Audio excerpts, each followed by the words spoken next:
Hey there, coaches. My name is Rich Hargitt, and I'm the head football coach at Emmett High School in Emmett, Idaho, and I'm also a lead consultant for coaches all over the country with the surface-to-air system.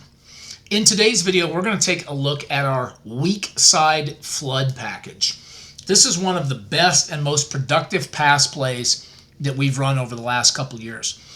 This first clip we're taking a look at is a little bit unique. Normally, we're going to have the tailback come across face, fake zone, chip with a back or a tight end, run a flood route on this weak side by getting a fade, a takeout post, and a deep over or a use-on. This is your traditional air raid Y cross concept.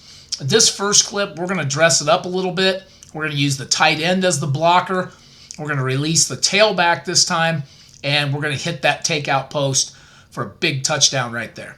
Now, that's a little bit unique in how we run it. Here's another unique way. We're going to come with two wingbacks in the game. All right, just kind of that standard 30 personnel structure. Here we go. We're going to give a little eye candy, a little window dressing with the motion. Bring a motion man around, give a little token fake, and then we're going to find the tailback back over there in the flat. Easy pitch and catch, 6 yards. Okay, nothing super fancy right here.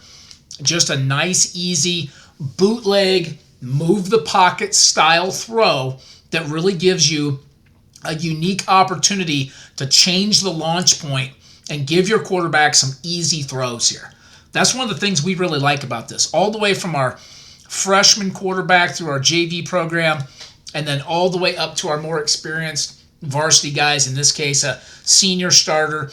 We really love the fact that this weak side flood provides a lot of diversity in how we're going to throw the football. Now, this is kind of a unique structure.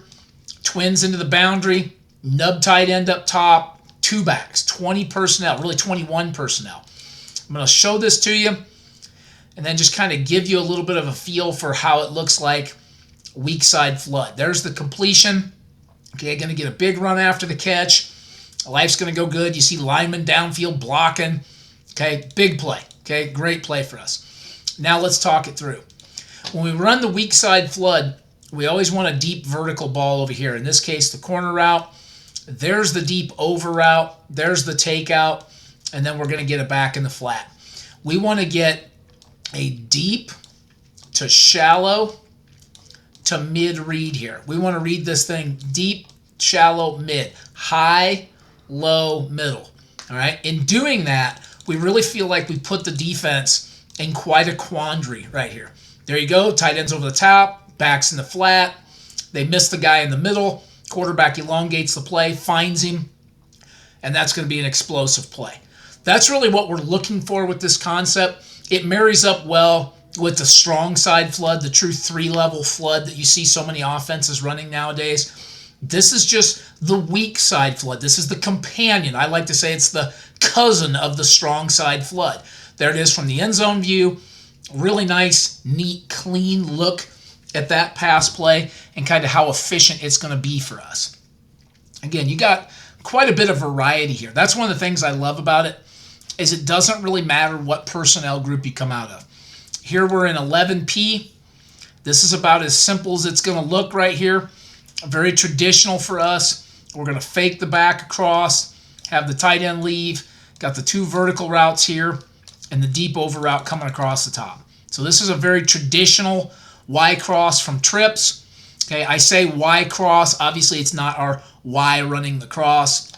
That's just the old air raid vernacular of what the play is. It's actually our Z receiver on the cross. Okay, but you get my point there.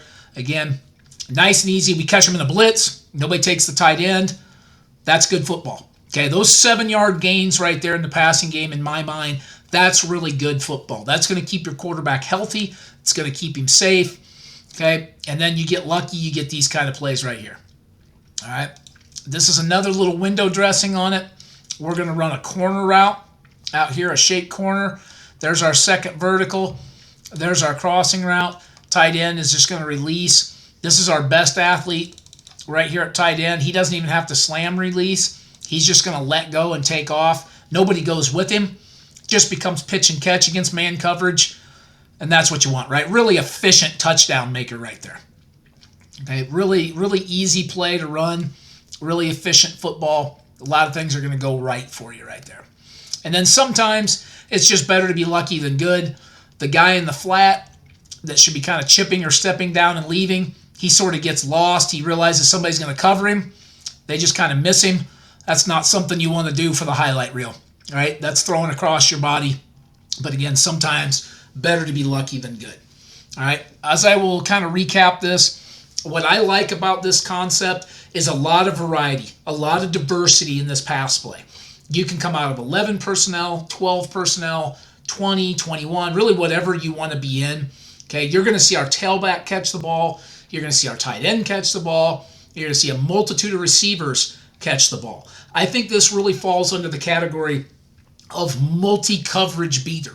I think this is one of those pass plays where you can run it up and down your program, from your middle school program through your freshman and junior varsity program, and then obviously all the way up to your varsity program. I think this is just one of those pass plays that kind of has stood the test of time. If you go back, I believe in the old Hal Mummy nomenclature, I believe this was 95. It's that traditional Y-cross air raid play. Again, it's just a simple weak side flood to us. And because it's so versatile and it attacks all coverages sort of evenly or equitably, I think it's one of those pass plays that you can really call a lot and get a lot of real estate out of. All right. And again, to recap, one of my favorites is just all the personnel that you can run from this. I hope this video was useful for you, coaches. I hope you got something beneficial from this. If you have questions about this pass play, you can find us on Twitter at S2A System, or you can find me personally at Coach Hargitt. You can also head over to our website where you can find a whole host of books and videos on our pass game and on our offense. Our website can be found at www.richhargittfootball.com. Again, www.richhargittfootball.com. Whole host of books and videos on our passing game and on offense in general. Great place to go get more information. Okay, just look forward to helping you out in the future, coaches. By all means, hit me up, and we'll see you in the next video.